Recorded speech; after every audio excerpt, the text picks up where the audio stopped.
সুপ্রিয় শিক্ষার্থীবৃন্দ, সবাই নিশ্চয়ই ভালো আছো, সুস্থ আছো। আজকে রসায়নের পঞ্চম অধ্যায় রাসায়নিক বন্ধন থেকে কিছু আলোচনা করব। আমি সবুজ কুমার, রসায়ন শিক্ষক, শহীদ মডেল স্কুল। প্রথম পাঠ 5.1 যোজ্যতা ইলেকট্রন। আমরা একটু যোজ্যতা ইলেকট্রন সম্পর্কে জানবো। যোজ্যতা ইলেকট্রন হচ্ছে, আমরা জানি যে কোনো পরমাণু বা মৌল, আমরা ইলেকট্রন বিন্যাস শিখেছি অলরেডি। তো এই ইলেকট্রন বিন্যাসে আমরা দেখেছি যে এই ইলেকট্রন গুলো একটি পরমাণুর বিভিন্ন কক্ষপথে সজ্জিত থাকে। তো যোজ্যতা ইলেকট্রন হচ্ছে সেই ইলেকট্রন যে ইলেকট্রন গুলো কোনো মৌল বা পরমাণুর সর্বশেষ কক্ষপথে থাকে। যেমন এখানে খুব সুন্দর করে সংজ্ঞা দেওয়া আছে যে কোনো মৌলের ইলেকট্রন বিন্যাসে সর্বশেষ কক্ষপথে যে ইলেকট্রন বা ইলেকট্রন সমূহ থাকে তার সংখ্যাকে যোজ্যতা ইলেকট্রন বলা হয়। অর্থাৎ আমরা ইলেকট্রন বিন্যাস করে সর্বশেষ কক্ষপথে যতগুলো ইলেকট্রন থাকবে সেটি সেই ইলেকট্রনগুলো একটা হতে পারে, দুটা হতে পারে, পাঁচটাও হতে পারে। যতগুলো ইলেকট্রন থাকবে সকল সেই ইলেকট্রনগুলোকে আমরা বলবো যোজ্যতা ইলেকট্রন। যেমন দেওয়া আছে পটাশিয়াম। পটাশিয়াম এর সর্বশেষ কক্ষপথে একটি ইলেকট্রন আছে, তাই পটাশিয়ামের যোজ্যতা ইলেকট্রন 1। আবার দেখা যায় যে অক্সিজেন, অক্সিজেনের সর্বশেষ কক্ষপথে 6টি ইলেকট্রন আছে, তাই হচ্ছে যোজ্যতা ইলেকট্রন 6। এরপর একটা ছক দেওয়া আছে, যেমন nitrogen, chlorine, phosphorus, chlorine, calcium, এগুলোর এই যে কে কক্ষপথ, এল কক্ষপথ, এম কক্ষপথ, এন কক্ষপথ, এগুলোকে তো শক্তি স্তর বলে, আমরা শিখেছি যে শেল বা শক্তি স্তর। দেখা যায় যে নাইট্রোজেনের সর্বশেষ কক্ষপথ হচ্ছে এল কক্ষপথ। এই এল কক্ষপথে ইলেকট্রন আছে 5টি, তাই নাইট্রোজেনের যোজ্যতা ইলেকট্রন 5। এভাবে সর্বশেষ যে ক্যালসিয়াম আছে, সেই ক্যালসিয়ামের সর্বশেষ কক্ষপথ হচ্ছে এন কক্ষপথ। এন কক্ষপথে ইলেকট্রন হচ্ছে 2, তাই যোজ্যতা ইলেকট্রনও 2। এর সাথে আরেকটা বিষয় জড়িত, সেটা হচ্ছে যোজনী বা যোজ্যতা কাকে বলে, ভ্যালেন্সি। এটা হচ্ছে 5.2 ভ্যালেন্সি বা যোজ্যতা। আমরা শিখেছি সর্বশেষ কক্ষপথ যতগুলো ইলেকট্রন থাকবে সেটা হচ্ছে যোজ্যতা ইলেকট্রন। কিন্তু আমরা যেহেতু অধ্যায়টায় পড়ছি হচ্ছে রাসায়নিক বন্ধন, তো খুব সহজভাবে আমরা বলতে পারি যে এই যে রাসায়নিক বন্ধন গঠিত হয় কিভাবে। রাসায়নিক বন্ধন গঠিত হয় ইলেকট্রন আদান প্রদান অথবা ইলেকট্রন ভাগাভাগির মাধ্যমে। এখন কথা হচ্ছে একটি পরমাণু বা মৌল অন্য একটি পরমাণু বা মৌলের সাথে রাসায়নিক বন্ধন গঠনের জন্য যতগুলো ইলেকট্রন ভাগাভাগি করে বা আদান প্রদান করে সেই ততগুলো ইলেকট্রনকে আমরা বলবো হচ্ছে যোজনী বা যোজ্যতা। অর্থাৎ অনুগঠনে বা যৌগ গঠনে একটি পরমাণু বা মৌল যতগুলো ইলেকট্রন আদান প্রদান করে বা শেয়ার করে কোনো যৌগ গঠন করে ততগুলো ইলেকট্রনকে আমরা বলবো হচ্ছে যোজনী বা যোজ্যতা। সংজ্ঞা দেওয়া আছে যে বিভিন্ন মৌলের পরমাণু সমূহ একে অপরের সাথে সর্বশেষ কক্ষপথের ইলেকট্রন বর্জন বা গ্রহণ অথবা ভাগাভাগির মাধ্যমে অনুগঠন করে। এই যতগুলো ইলেকট্রন সর্বশেষ কক্ষপথের যতগুলো ইলেকট্রন ভাগাভাগি বা আদান প্রদান করে যৌগ গঠন করে ততগুলো ইলেকট্রনকে বলবো আমরা যোজনী বা যোজ্যতা। এখানে যোজনী বা যোজ্যতার মধ্যে একটু পার্থক্য আছে। সেই পার্থক্য হচ্ছে, যেমন আমরা একটু আগে দেখেছি যে অক্সিজেনের সর্বশেষ কক্ষপথে ইলেকট্রন আছে 6টি, কিন্তু দেখা যায় অক্সিজেন যখন যৌগ গঠন করে তখন সে 2টি ইলেকট্রন গ্রহণ করে, 2টি ইলেকট্রন গ্রহণ করে অক্সাইডে পরিণত হয়। তাহলে তার এই অক্সিজেনের যোজ্যতা ইলেকট্রন 6, আর যেহেতু সে যৌগ গঠনের জন্য 2টি ইলেকট্রন গ্রহণ করে অক্সাইডে পরিণত হয়, এজন্য অক্সিজেনের যোজনী হচ্ছে বা যোজ্যতা হচ্ছে 2। ঠিক একই রকম আমরা যদি পটাশিয়ামের ক্ষেত্রে এখানে একটু আমাদের একটু কনফিউজিং হয় পটাশিয়াম ক্যালসিয়াম, যে তাদের যেমন পটাশিয়ামের যোজ্যতা ইলেকট্রনও এক, আবার যোজনীয় এক। অন্যদিকে দেখা যায় যে ক্যালসিয়ামের যোজ্যতা ইলেকট্রনও দুই, আবার যোজনীয় দুই। কেন এরকম হয়? কারণ পটাশিয়ামের সর্বশেষ কক্ষপথে আছে ইলেকট্রন একটি, তার যোজ্য ইলেকট্রন এক। আবার দেখা যায় যে পটাশিয়াম যৌগ গঠনের জন্য একটি ইলেকট্রন ত্যাগ করে, তাহলে তার যোজনী এক বা যোজ্যতা এক। অর্থাৎ পটাশিয়াম বা ক্যালসিয়াম আমরা যেটাই বলি না কেন, এরা যৌগ গঠনের জন্য সবগুলো ইলেকট্রনই দান করে, এজন্য তাদের যোজ্যতা ইলেকট্রনও যা, যোজনী বা যোজ্যতাও তাই। আবার দেখা যায় যে কিছু কিছু মৌলের একাধিক যোজনী থাকে। আমরা জেনেছি যে এই কিছু কিছু মৌলের যে একাধিক যোজনী থাকে, এগুলো এই যোজনীকে বলা হচ্ছে পরিবর্তনশীল যোজনী। কি বলা হয়? পরিবর্তনশীল যোজনী। যেমন সালফার 246, বা হচ্ছে আরো কিছু আছে, যেমন হচ্ছে আমরা নাইট্রোজেনের কথা বলতে পারি, নাইট্রোজেন হচ্ছে 3-5 এরকম। আর সবচেয়ে বড় উদাহরণ হচ্ছে আয়রন। আয়রনের পরিবর্তনশীল যোজন হচ্ছে 2-3। এরকম একটা অবস্থা বলা হয় যখন তার যোজনী 2 থাকে, অর্থাৎ Fe+2 থাকে, তখন সেটাকে বলা হয় ফেরাস। আর হচ্ছে যখন Fe+3 থাকে, তখন সেটাকে বলা হয় হচ্ছে ফেরিক, অর্থাৎ ফেরাস ক্লোরাইড। এখানে দেওয়া আছে FeCl2, মানে এটা হচ্ছে ফেরাস ক্লোরাইড। এখানে আয়রনের যোজনী 2, কিন্তু আয়রনের সর্বোচ্চ যোজনী হচ্ছে 3। এখান থেকে আরেকটা বিষয় চলে আসে, সেটা হচ্ছে আমাদের সুপ্ত যোজনী কাকে বলে, এই বিষয়টা চলে আসে। সুপ্ত যোজনী জানার আগে আমাদের জানতে হবে সক্রিয় যোজনী কি আর সর্বোচ্চ যোজনী কি। এই যে একাধিক মৌলের পরিবর্তনশীল যোজনী যাদের আছে,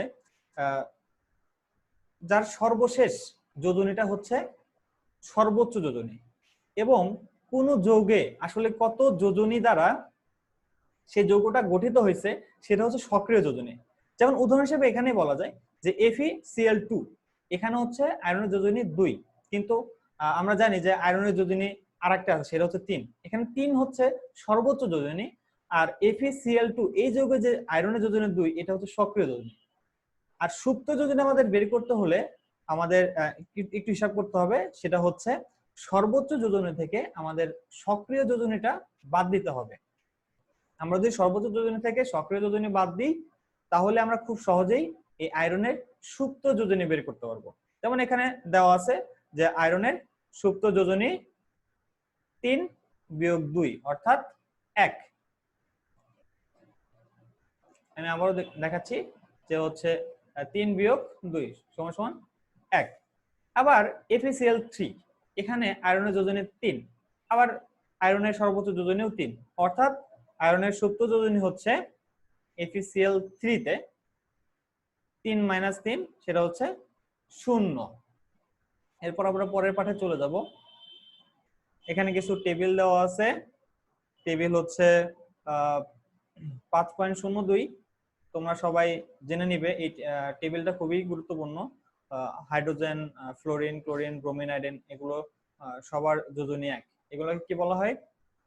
এই fluorine, chlorine, bromine, iodine, hydrogen, আর sodium, potassium, carbon, magnesium, aluminium 1, সোডিয়ামের 1, পটাশিয়ামের 1, কার্বনের 2-4। এভাবে যোজনীটা আমাদের মুখস্থ রাখতে হবে। যোজনীটা মুখস্থ না করলে আমাদের এই যে সংকেত যে লেখা হয়, এই সংকেত লেখার ক্ষেত্রে আমাদের বিভিন্ন প্রবলেম ফেস করতে হবে। তো আমরা সবাই এই 3টা টেবিল, 5.2 এর যে 3টা টেবিল আছে, সবাই আমরা মুখস্থ করে ফেলবো। এবং এরপরে যে বিভিন্ন যৌগ আছে, এই যৌগে আসলে যোজনীটা কেমন সেরকমটা দেখানো হয়েছে হচ্ছে 5.03-এ। আমরা এগুলো একটু প্র্যাকটিস করব বা দেখবো আর কি। কিছু এখানে আমি একটু বলি, সেটা হচ্ছে যেমন এখানে জিঙ্ক জিঙ্ক জিঙ্কের হচ্ছে যোজনী 2, জিঙ্ক ক্লোরাইড, জিঙ্ক Cl2। এখানে নাইট্রোজেন আমি একটু বলছিলাম যে নাইট্রোজেন 3 5, নাইট্রোজেন 3 হচ্ছে অ্যামোনিয়া, আর হচ্ছে নাইট্রোজেন 5 যোজনী, এর যৌগ হচ্ছে নাইট্রোজেন পেন্টঅক্সাইড। আবার সালফারের যোজনী হচ্ছে 2 4 6, এবং যৌগগুলো হচ্ছে 2 hydrogen sulphide, sulphur dioxide, sulphur trioxide. কপারের ক্ষেত্রে কপারের যোজনী 1 2, আমরা দেখি যে Cl3, অর্থাৎ এখানে যোজনী কপারের যোজনী 1, তাই এর নাম হচ্ছে কিউপ্রাস ক্লোরাইড। আমি আবারও বলছি, এটা হচ্ছে কিউপ্রাস আস। যখনই এই যে পরিবর্তনশীল যোজনী যাদের আছে, মানে নিচের যোজনীকে নাম দেওয়া হয়েছে আস, আর উপরের বা সর্বোচ্চ যোজনী যেটা থাকে সেটা হচ্ছে ইক। আর Cl2 সেটা হচ্ছে কিউপ্রিক্লোরাইড। এভাবে আমরা প্র্যাকটিস করব। এরপর আসে হচ্ছে যৌগমূলক ও তাদের যোজনী। যৌগমূলক আসলে জিনিসটা কি? এখানে খুব সুন্দর একটি সংজ্ঞা আছে, সেটা হচ্ছে একাধিক মৌলের কতিপয় পরমাণু বা আয়ন পরস্পরের সাথে মিলিত হয়ে ধনাত্মক বা ঋণাত্মক আধান বিশিষ্ট একটি পরমাণু গুচ্ছ তৈরি করে এবং এটি একটি মৌলের আয়নের ন্যায় আচরণ করে। এই পরমাণু গুচ্ছকে বলা হচ্ছে যৌগমূলক। অর্থাৎ এই যে একাধিক মৌলের যে পরমাণু বা আয়নগুলো, এগুলো পরস্পর সাথে মিলিত হয়ে একটি আধান সৃষ্টি করে। সেটা ধনাত্মক আধান হতে পারে, আবার ঋণাত্মক আধান হতে পারে। এবং যেটা গুরুত্বপূর্ণ কথা সেটা হচ্ছে এটি একটি আয়নের মতো আচরণ করে। এটি একটি আয়নের মতো আচরণ করে। তখন এই পরমাণু গুচ্ছকে আমরা বলবো হচ্ছে যৌগমূলক। যেমন কিছু যৌগমূলক দেওয়া আছে এই চারটা, সেটা হচ্ছে 5.04 অ্যামোনিয়াম। প্রকৃতপক্ষে অ্যামোনিয়া এখান থেকে আসছে হচ্ছে অ্যামোনিয়াম। অ্যামোনিয়া হচ্ছে NH3। অ্যামোনিয়া কি? NH3। এই অ্যামোনিয়ার সাথে যখন একটি প্রোটন বা হাইড্রোজেন আয়ন H+, এই প্রোটন বা হাইড্রোজেন আয়ন সন্নিবেশ বন্ধন বলতে একটা বন্ধন আছে, আমরা শিখাবো এরপরে, যেহেতু অধ্যায়টার নাম হচ্ছে রাসায়নিক বন্ধন। সন্নিবেশ বন্ধনের মাধ্যমে যুক্ত হয়ে এই অ্যামোনিয়াম আয়ন গঠন করে। আর এই অ্যামোনিয়াম আয়নকে বলতেছি আমরা হচ্ছে একটি যৌগমূলক, কারণ এখানে দুইটি নাইট্রোজেন এবং হাইড্রোজেন পরমাণু বিদ্যমান, এবং এখানে হাইড্রোজেনের সাথে সাথে হাইড্রোজেন আয়নও বিদ্যমান, অর্থাৎ এখানে একটা ধনাত্মক আধান অর্থাৎ ধনাত্মক চার্জ আছে। সেইভাবে carbonate, hydrogen carbonate, sulphate, hydrogen sulphate, বিভিন্ন যৌগমূলক এই চারটে দেওয়া আছে। এই চারটা আমাদের জন্য খুবই গুরুত্বপূর্ণ, কারণ আমরা বিভিন্ন যেমন যৌগ দেখি, সোডিয়াম কার্বনেট, তারপর হচ্ছে সালফিউরিক অ্যাসিড, সোডিয়াম বাইকার্বনেট, এগুলো কিন্তু আসলে আমরা বুঝতে পারি না যে আসলে সোডিয়াম বাইকার্বনেট আমরা কিভাবে লিখবো, সংকেতটা আমরা কিভাবে লিখবো। এই যে এখানে যেমন হাইড্রোজেন কার্বনেট, এখানে বাইকার্বনেট বলা হয়। এই CO3 মাইনাস মানে হচ্ছে এক আধান বিশিষ্ট। অন্যদিকে সোডিয়ামও কিন্তু প্লাস, অর্থাৎ Na+, পজিটিভ আধান, ধনাত্মক আধান বিশিষ্ট। এই যখন সোডিয়াম আরো একটা ইলেকট্রন ত্যাগ করে, তখন দেখা যায় যে এই হাইড্রোজেন কার্বনেট আয়নটা সেই একটি ইলেকট্রন গ্রহণ করে সোডিয়াম আর আছে এই হাইড্রোজেন কার্বনেট যুক্ত হয়ে সোডিয়াম হাইড্রোজেন কার্বনেট বা সোডিয়াম বাইকার্বনেট যৌগ গঠন করে। সবাই এই টেবিলটা আমরা শিখে রাখবো। টেবিলের সংখ্যা আসলে অনেক হয়ে গেল, তারপর আমরা চেষ্টা করব আর কি। এরপর রাসায়নিক সংকেত লেখার নিয়ম আমরা শিখবো হচ্ছে রাসায়নিক সংকেত লেখার নিয়ম। কিভাবে রাসায়নিক সংকেত লিখে?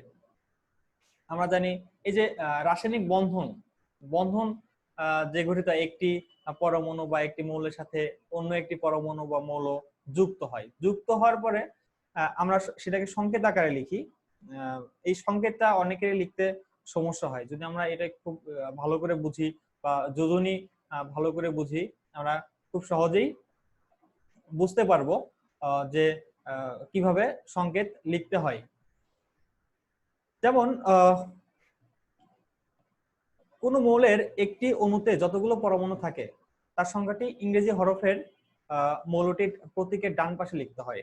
আচ্ছা, যেমন হচ্ছে এখানে ওজন একটি অণুর সংকেত দেওয়া আছে, সেটা হচ্ছে O3। তো এখানে O3 বলতে বোঝাচ্ছে আমরা মৌলের ডান পাশে নিচে দিয়েছি, এটা দ্বারা বোঝাবে আসলে কতগুলো পরমাণু আছে এই অণুতে, কতগুলো পরমাণু আছে। আমরা জানি যে অণু গঠিত হয় বিভিন্ন পরমাণু নিয়ে। তো এখানে O3 তে বোঝাচ্ছে যে এখানে অক্সিজেন পরমাণু আছে 3টা। বি নাম্বার, যে কখনো কখনো কোনো যৌগের অণু দুটি ভিন্ন মৌলের পরমাণু দিয়ে গঠিত। আচ্ছা, যেমন সোডিয়াম আর ক্লোরিন যখন গঠিত হয়, সোডিয়াম ক্লোরাইড থাকে। তো যদি পরের কথাটা খুব ইম্পর্টেন্ট আমাদের জন্য, যে বিভাজ্য না হয়, যদি বিভাজ্য না হয় তাহলে আমরা কিভাবে লিখব, আর যদি বিভাজ্য হয় তাহলে আমরা কিভাবে লিখব। যদি বিভাজ্য হয়, যেমন সোডিয়ামের যোজনী 1, ক্লোরিনের যোজনী 1, তো এখানে আসলে এই যোজনীটার এক্সচেঞ্জ করতে হয়, মানে একজনের যোজনী আর একজনকে দেয়, আর একটা পরমাণু মৌলের যোজনী আর একজনকে দেয়, এভাবে আর কি। তো সোডিয়ামের যোজনী 1, তখন সে ক্লোরিনের সাথে যুক্ত হবে, সে ক্লোরিনকে তার যোজনী দিবে। আর ক্লোরিন যোজনী 1, সে সোডিয়ামকে তার যোজনী দিবে। তাহলে আমরা নিচে 1 1 লিখবো। এই 1 1 তো কেটে যায় বা বিভাজ্য হয়, তখন আর এই জন্য সোডিয়াম ক্লোরাইডের সংকেত লেখার সময় নিচে কিছু লিখতে হয় না। কিন্তু যদি এমন হয় যে অ্যালুমিনিয়াম আর অক্সিজেন গঠিত হয়, অ্যালুমিনিয়াম আর হচ্ছে অক্সিজেন, এখানে অ্যালুমিনিয়ামের যোজন হচ্ছে 3 আর হচ্ছে অক্সিজেনের যোজনী 2, তাহলে আমরা কিভাবে লিখব? কারণ এখানে তো 2 আর 3, এখানে সংখ্যাটা বিভাজ্য না, তখন অ্যালুমিনিয়াম আর অক্সিজেন আমরা পাশাপাশি লিখবো, লিখে অ্যালুমিনিয়ামের যোজনী এখানে 3, তো এই 3 যোজনীটা আমরা লিখবো হচ্ছে অক্সিজেনের নিচে, অক্সিজেনের ডান পাশের নিচে, এবং অক্সিজেনের যোজনী 2 আমরা এটা লিখবো হচ্ছে অ্যালুমিনিয়ামের ডান পাশে এবং নিচে। ঠিক এইভাবেই ক্যালসিয়ামের যোজনী 2 এবং ক্লোরিনের যোজনী 1, এভাবে CaCl2 লেখার কথা, কিন্তু আমরা 1 আসলে লিখতে হয় না বলে আমরা CaCl2 লিখি। আমরা সি নাম্বার অলরেডি বলেছি যে যদি বিভাজ্য হয় তাহলে আসলে আমরা ভাগ করে নিয়ে যেটা হবে সেটা আমরা লিখব। এরপর হচ্ছে আণবিক সংকেত বা গাঠনিক সংকেত।